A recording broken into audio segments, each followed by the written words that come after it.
I went to the beach yesterday and I was really surprised at how much sargassum there was. Like yesterday, everything was pretty clear and I figured it would be a great chance to see what snorkeling was like off the beach in Playa Car. But now my paradigm had totally changed to finding out, can you even snorkel or swim in a medium amount of sargassum in the shallows off the beach?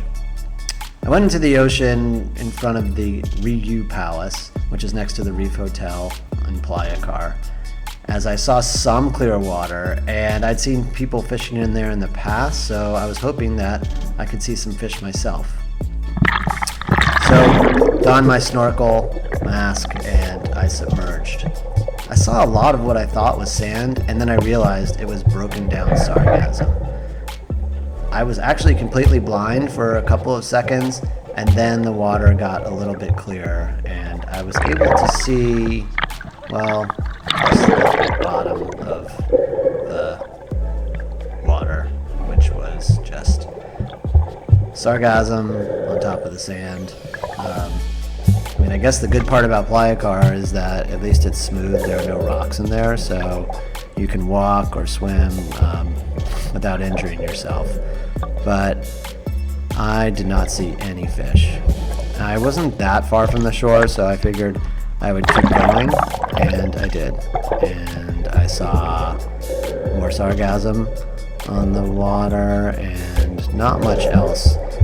I was sort of bummed out. I mean, it was a really nice day, and I thought, oh great, this is going to be a cool snorkeling adventure, but instead it became just a sargassum adventure. So what's it like to swim in medium sargassum? Honestly, it's not that bad. I thought I would be covered with chunks and, it would just be sticking to my body, and people have said, oh, it gets irritating, but for me, it was totally fine. I actually was, far enough out that I thought I could see some fish, and I was more focused on that than the sargassum that was floating on top of the water. Unfortunately, nothing else panned out. As you can see here, there was just sand, sargassum, and more sand. I thought about where I could go. Maybe I could try to see more fish. And I did remember seeing a lot of people with snorkels further down the beach, closer to the end of the beach, which is Sandos Hotel and the Ibero Star. So I figured I would go give that a try. Again, what's interesting about the sargassum is it's not gross. Like, it just feels like normal seaweed, even in a way drier than normal seaweed. I mean, you could pick it up and just toss it away, and it's not that bad. I mean, people make sandcastles out of it and stuff. It's sort of, ruining people's beach experiences, and I think there's almost a phobia about it. But for me, I don't think it's something that should be, we should all be scared of. It is something that ruins the aesthetic on the beach. There's no question about that, and that definitely makes things a bummer. You're certainly going to be better off going when it's clear, but I guess the point of this video is what happens if you do end up at Playa Car or Playa del Carmen and it's sargassum season? Are you going to have a terrible time? And I think in swimming, at least, you're not going to have a terrible time. Are you going to wish sargassum wasn't there? Absolutely. Are you going to be happy that you paid a lot less for your hotel? Well, I guess it depends on you. I always like saving money, so I certainly would. So anyway, to continue my quest, I went down towards the end of the beach, which is Sandos. So I headed down towards the end of the beach, which is Ibero Star, and then the next hotel in the distance is Sandos. And you could see that the sargassum was even worse on this side of the beach. And I wasn't sure what to do.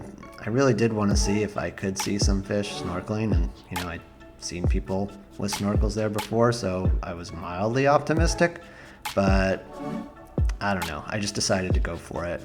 I looked at the water and it looks like chocolate milk. This is a phrase coined by a great YouTube creator, the Rope Monster. You probably know him. He's also based in Playa del Carmen, and he does all kinds of great content, little adventure videos, things to do around Playa del Carmen, things to do around Mexico, rentals, all kinds of good stuff. So definitely check his channel out if you're watching. But meanwhile, I was faced with the chocolate milk and the prospect of going into it, I decided, look, I'd already gone all the way down the beach. The Sargassum hadn't killed me. Put on the snorkel again and figured I would just hop in the water. So here I am going through the Sargassum, through the chocolate milk, and as you can see, I seem to be alive. I'm not screaming in. I didn't go blind or anything. I looked around and all the people in the water were really enjoying themselves. And I thought, hey, I'm enjoying myself. I'm in the Caribbean. It's a beautiful day. The clouds are like puff pastry. The color of the water in front of me is turquoise. The water is warm. The waves are mild, but really fun to play in. And this Sargassum, it's not really bothering me. If I was visiting and I got a good discount on my hotel, I'd be like, this is totally fine. I'm happy. Then I remembered, regardless of any discounted travel opportunities, I need to see some fish. So I walked out a bit further, pulled on my mask. I got to the clear spot, you can see right here, and submerged in pursuit of some marine life. A little aquatic adventure. I saw sand. I saw Sargassum. Then, what was that? You guys see that? I saw fish. That guy wasn't alone. He had a bunch of friends. So I saw like, I don't know, 1, 2 schools of fish. It's hard to say how many fish are in a school, but I saw a bunch of jacks. So cool. So some questions were answered. If I end up in a hotel in Sargassum season, am I going to be able to go into the water? Yeah. Can I snorkel in Sargassum near the shore? No, most likely if there are clear spots. Are there fish off the beach in Playa Car? Well, you see them for yourself. Absolutely. So I guess that's the video. Thanks for joining me on this journey, and in the comments let me know if you've ever swum in Sargassum and what you think about it. As always, make sure to give me a like and a subscribe unless you have already, and I'll see you guys in Mexico.